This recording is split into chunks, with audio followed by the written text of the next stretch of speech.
Achou aí? Hebreus 11, verso 13.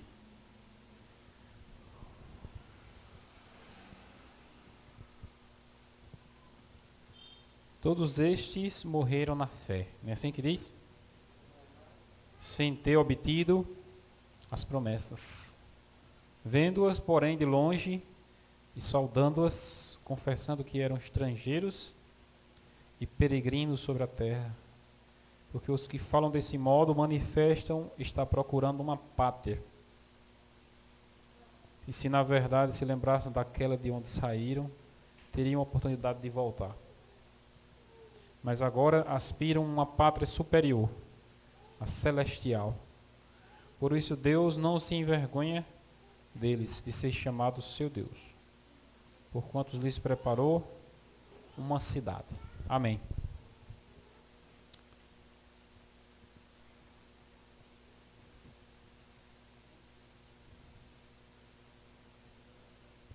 Esse texto bíblico, ele fala sobre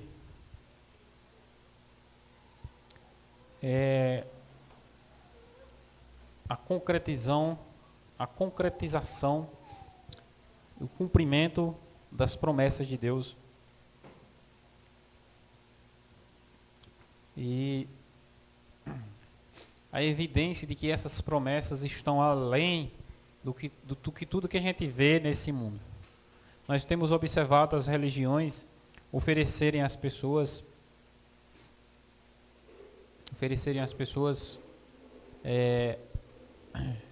bênçãos materiais nesse mundo, né? A palavra de Deus, ela fala muitas vezes que o Filho de Deus, ele pode obter e desfrutar de coisas materiais nesse mundo. Só que essa passagem que a gente leu, ela deixa claro que a nossa recompensa, a nossa herança está onde? Está no outro mundo, entendeu? Está numa outra realidade superior e diferente dessa que nós vivemos. E nós devemos viver em função disso. Aqui fala que nós, aquelas pessoas que confiavam nas promessas de Deus, elas se consideravam como estrangeiras e peregrinas. Estrangeiros e peregrinas. O que é uma pessoa peregrina? Por exemplo, é uma pessoa que não tem lugar fixo, entendeu? Ela não tem assim, eu vou, que nem aquela história que a gente leu na lição, né, os outros dias aí, que falava do homem que construiu os celeiros, né? E o celeiro estava pequeno, ele fez outros maiores para caber mais coisas, né? Isso é uma atitude, um comportamento de você não ser peregrino, ou seja, de você se estabelecer em um lugar, né? E de você ali querer construir e crescer e fazer fortuna. Nós temos exemplos na Bíblia de pessoas que eram assim, né? Que se comportavam como peregrinos. Um dos maiores exemplos é Abraão, né? Abraão, ele saía de um lugar para outro. E ali ele construía um altar, né? E dali já partia para outro lugar. E ali partia para outro.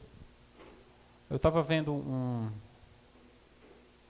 uma pregação bem forte na internet, porque hoje em dia tudo está migrando para a internet, né? E não era nenhum pastor, era tipo um líder, né? Uma pessoa que estava querendo mobilizar outros, assim, né? E ele falava assim na mensagem, assim, veja que coisa sutil, né? Ele diz assim: Deus nos criou para reinar. Deus nos criou para reinar. Onde está escrito isso na Bíblia, sabe dizer?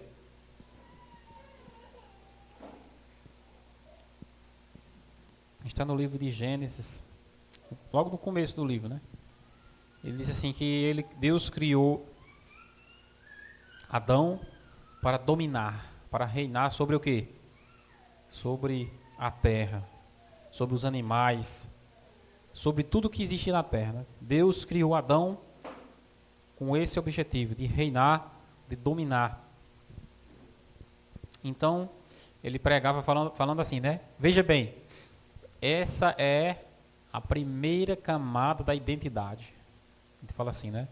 A primeira camada da identidade. Você tem que ativar a sua identidade. Quem é você? A pregação dele dizia o seguinte: você é rei. Porque Deus criou Adão para reinar. Porque Deus é rei e Deus criou você à imagem e semelhança dele. Você precisa ativar a primeira camada da identidade. Você precisa reinar, dominar. E eu prestei atenção que isso é o que eu considero assim, o que eu tenho visto, né? Como sendo um degrau acima daquele da teologia da prosperidade. Já ouviu falar da teologia da prosperidade, né? Que fala que você não pode ser pobre, né? Teologia da prosperidade fala que se você não é rico é porque você não tem fé. Se você não é curado é porque você não tem fé. E você tem por obrigação de determinar as bênçãos na sua vida. Veja bem, é uma teologia bastante envolvente, entendeu? Muitas pessoas acreditam nisso e creem que isso é verdade, que tudo que elas precisam para a sua vida melhorar é determinar. Entendeu? Determinar as coisas. Teologia da prosperidade. Você vai para a Bíblia, o apóstolo Paulo, ele fala assim, que ele sabia passar por fartura e ele sabia passar por necessidade. Ele fala assim, né, lá na Bíblia. Né? Então, eu acho que Paulo não seguia essa teologia, né, de determinar. Na hora que ele estava passando necessidade, era só o quê? Determinar que a necessidade passasse, né? Mas ele não fala isso. Ele disse que ele sabia enfrentar tudo que sobrevinha a ele. Não era uma questão dele determinar. Era uma questão dele aceitar o que Deus determinava. Você veja aí a questão, né? Que é bem sutil. E eu percebi que essa teologia que o cara estava dizendo lá, que Deus criou você para reinar, ela é tipo uma evolução, um aumento, um degrau a mais da teologia da prosperidade. Porque é uma doutrina, é um ensinamento extremamente poderoso. Quando você começa a acreditar naquilo, então você começa a acreditar que você é rei e realmente você começa a realizar. Esse cara mesmo, ele falou que ele ganhou 20 milhões de reais, não, 10 milhões de reais em 20 minutos. Imaginou? Quer dizer, a teologia, a pregação é tudo voltada para isso, entendeu? Para você conseguir grandes somas de dinheiro em pouco tempo. E isso é bênção, né? Aí ele estava falando lá que ele escreveu um livro, e esse livro ia custar R$1.000, ele ia vender para 1.000 pessoas, e ia gerar R$1 milhão, né? É isso mesmo, não? R$1.000 para 100 pessoas, né? Não. Então, R$1.000 para 1.000 pessoas, né? Então ele disse, eu vou escrever um livro que é R$1.000, eu vou vender para 1.000 pessoas. E vai dar R$1 milhão, né? E ele disse assim, eu vou vender esse livro em 5 segundos. Porque com a internet você pode, né? Criar uma página e ali atrair todos os interessados para aquela página ali, em 5 segundos ele vende. Eu vi uma entrevista daquela Luísa, tem um Magazine Luiza, né? Ela deu uma entrevista, ela falou que a promoção que a Magazine Luiza fazia no mês de fevereiro, que é aquela promoção de produtos abaixo do preço, né? Ela disse que ela ganhou 100 milhões de reais, eles venderam 100 milhões de reais em 5 horas. Aí imaginou?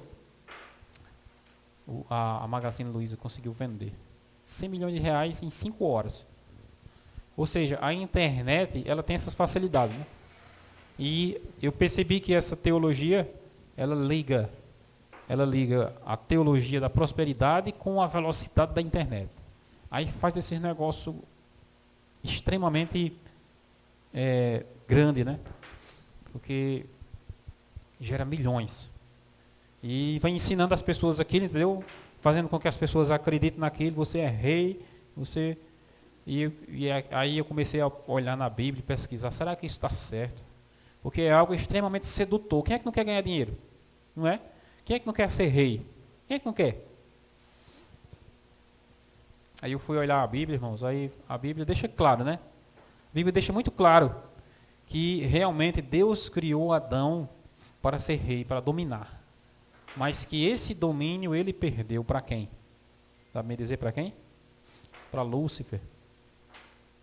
Ele perdeu o domínio da terra para Lúcifer, porque ele foi enganado, né?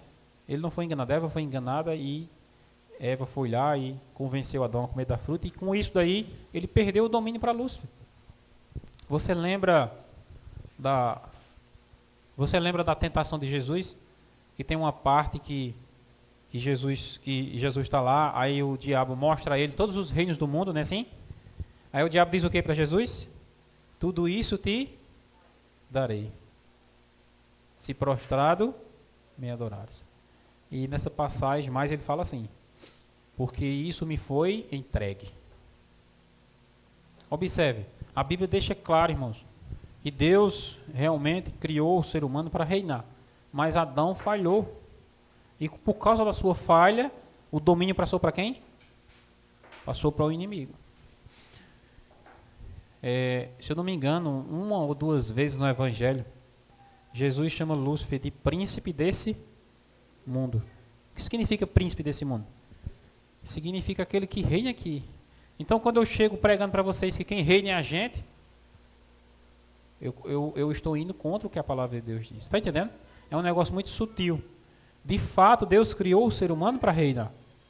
Mas aí, o ser humano, Adão, passou o domínio para a serpente.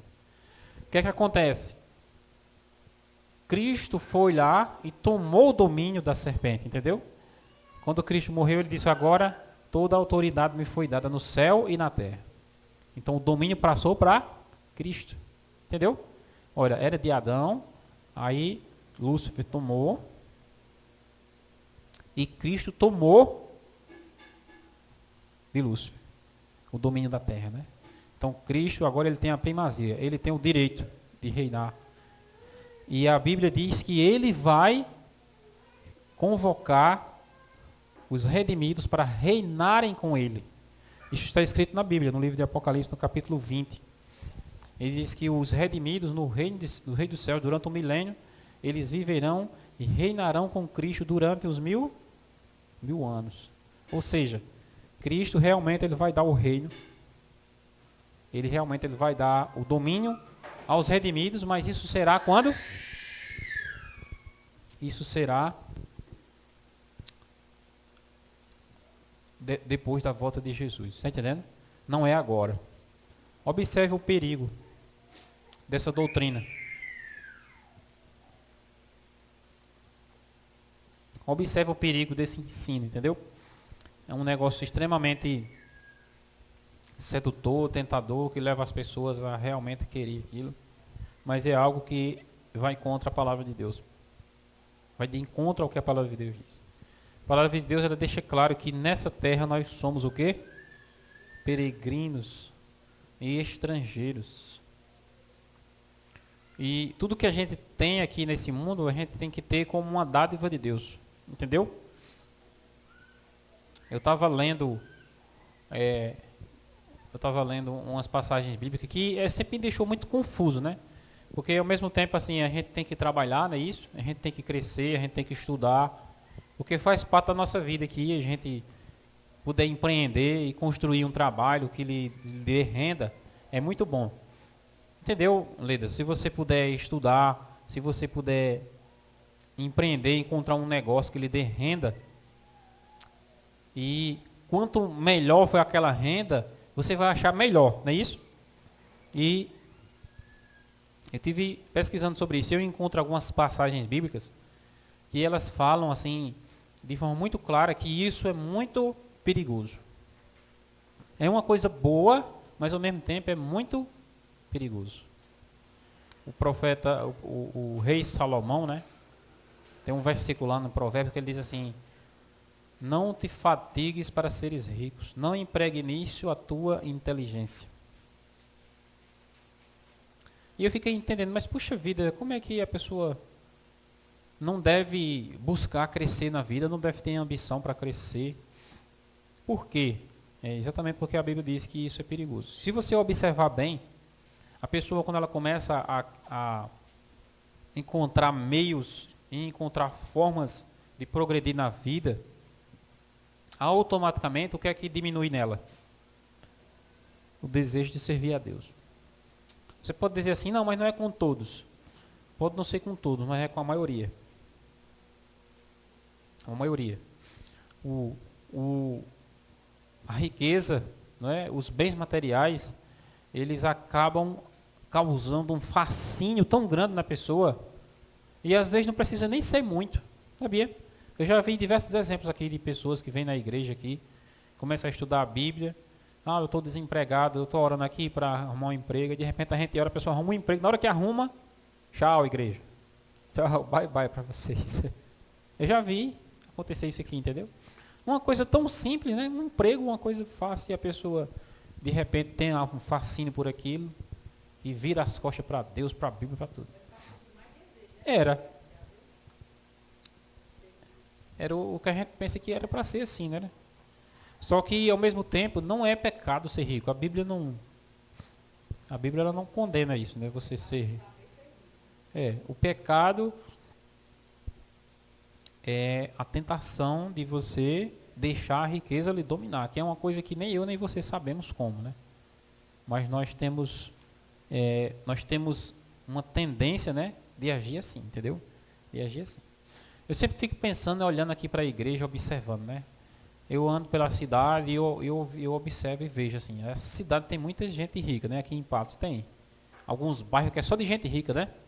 E eu fico perguntando, quando é que a gente vê uma pessoa dessa aqui na igreja?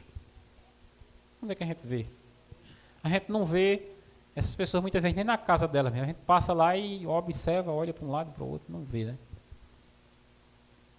Aí eu fico pensando, o que aconteceria comigo se eu ganhasse o mesmo tanto de dinheiro que essas pessoas têm? Será? Será?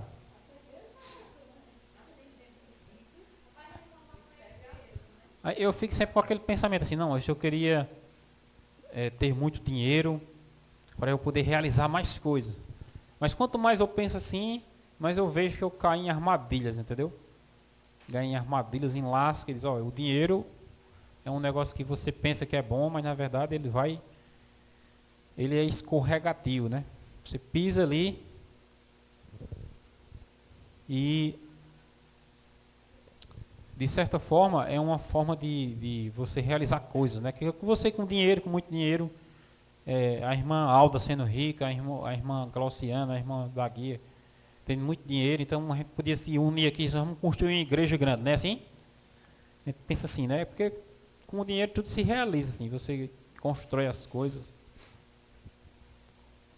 Só que a maioria das pessoas, quando elas veem recursos, né? Veem abundância de recursos, de vantagens, automaticamente a luz do Evangelho perde aquele poder, não é?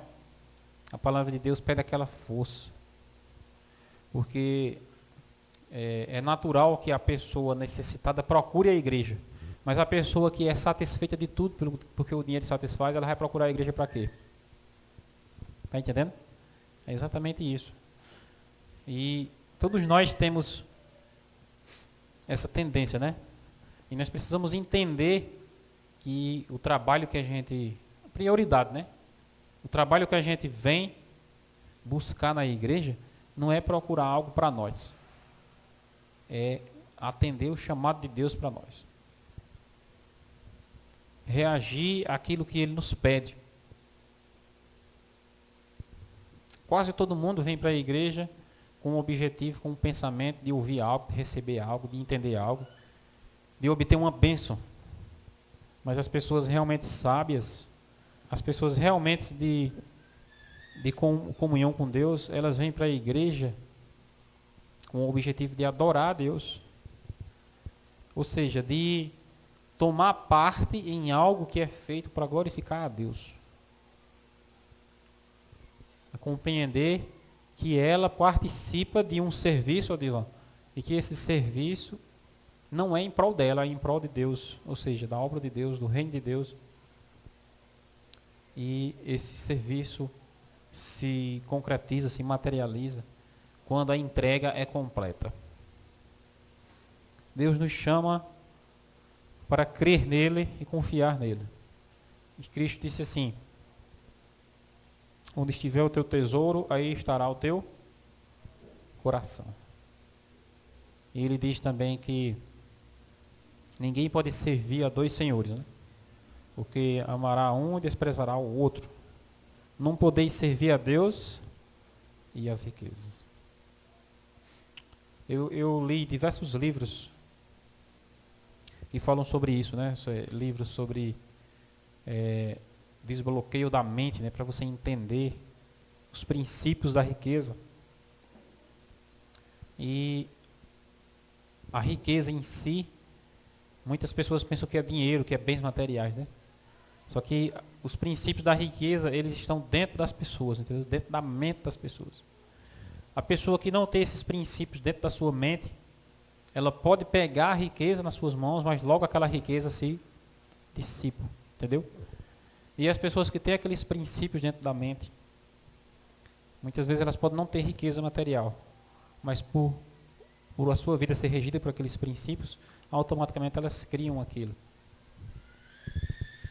Essa é a sabedoria, é a verdadeira riqueza que Deus nos comunica. Né?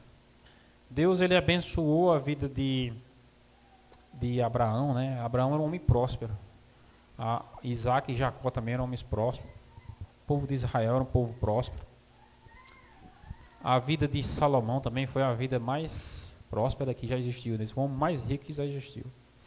Era um homem extremamente próspero. Né? Só que aí vem o Evangelho e você vê que Jesus era o oposto de tudo isso, né? Jesus era humilde, era uma pessoa simples, e assim também eram seus apóstolos, entendeu? E a igreja de Cristo, ela surgiu assim, de pessoas simples e humildes. Depois, a igreja veio a enriquecer, né? Ao longo das eras, né? O crescimento, a igreja veio construir aquelas catedrais, e quanto mais a igreja enriquecia, mais ela se enfraquecia espiritualmente, né? Mas ela se corrompia nas doutrinas, entendeu?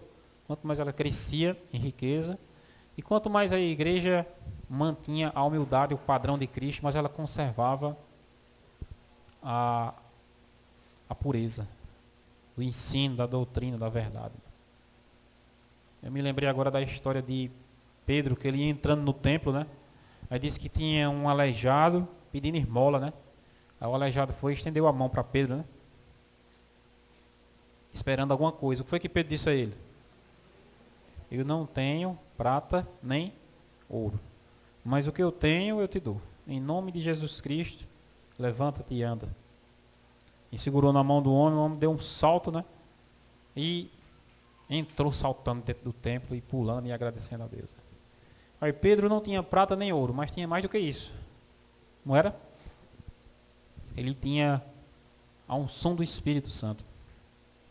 Uma vez um homem queria pagar a Pedro, né? Para que Deus desse aquela unção a ele. Era o Simão, né? Simão. Ele disse, eu vou dar o dinheiro para você me dar esse dom que você tem de colocar a mão nas pessoas e curar, e as pessoas receber o Espírito Santo. Aí Pedro disse assim, o teu dinheiro seja contigo para a perdição, porque julgaste por meio dele adquirir o dom de Deus. O dom de Deus é uma coisa gratuita. E os filhos de Deus, eles têm essa mentalidade, eles têm essa esperança de que nesse mundo nós enfrentamos, nós podemos prosperar e agradecer as bênçãos, mas se a gente não conseguir prosperar, se por algum motivo a vida nos trouxer provas, isso a gente deve encarar com naturalidade, porque a nossa pátria não é essa.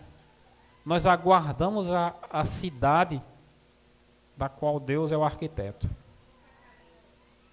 É uma pátria superior. E é infinitamente melhor do que qualquer coisa aqui, nesse mundo, sabia? Infinitamente melhor do que qualquer coisa. Eu estava vendo, Adivão, o Sheik de Dubai, né? O Sheik, Dubai é uma cidade riquíssima, né?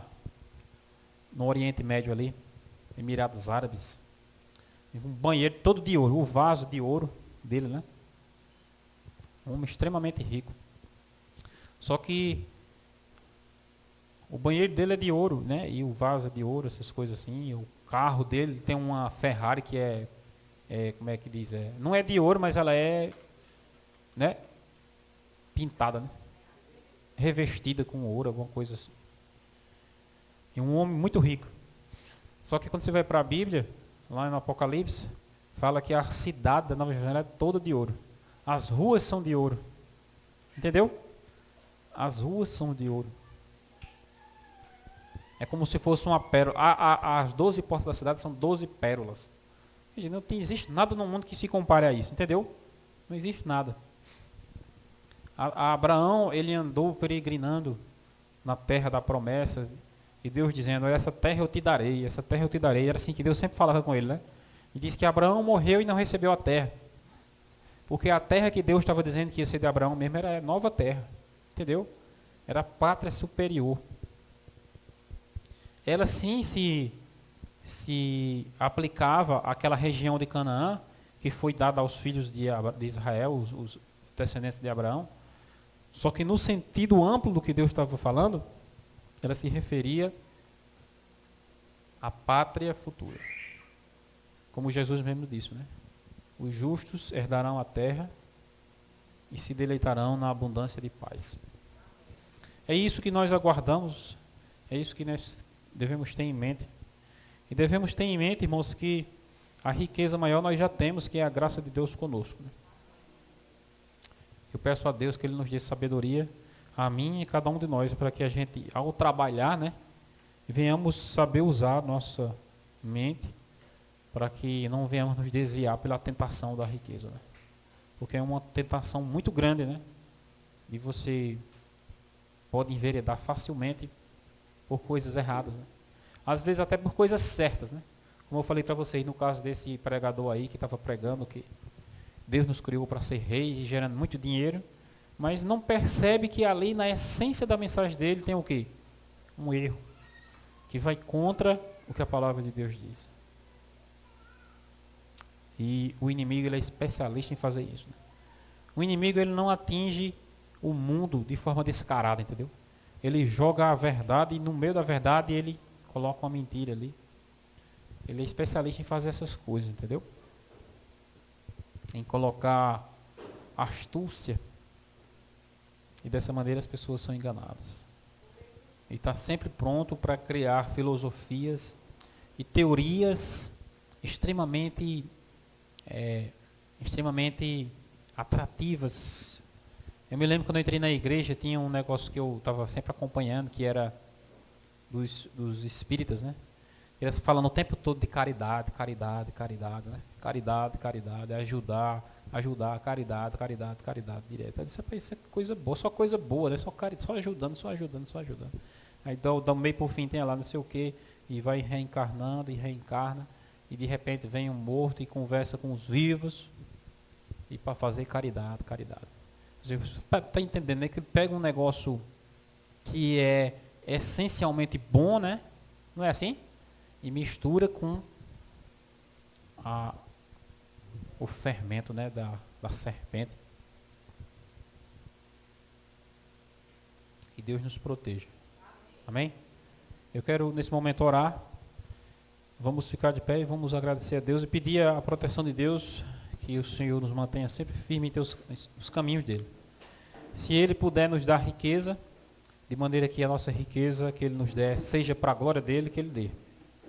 E se não, que Ele nos dê sabedoria para lidar com o mundo como nós temos diante de nós e compreender que nesse mundo nós somos peregrinos e a nossa pátria está além. Oremos. Senhor Deus e Pai, obrigado, Deus, por mais essa celebração que fizemos aqui nesse dia. Cada dia que vivemos e estamos na Tua casa é uma bênção, é um privilégio que o Senhor nos concede, que o Senhor nos mantenha sempre firmes em Teus caminhos.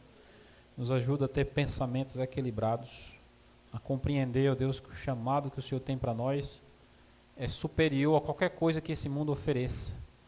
Nós percebemos, ó Deus, que grande parte, a maioria das pessoas no mundo estão entretidas com coisas fascinantes que apresentam para elas facilidades, vantagens, bens, e tudo isso tem um único objetivo de desviar elas da verdade.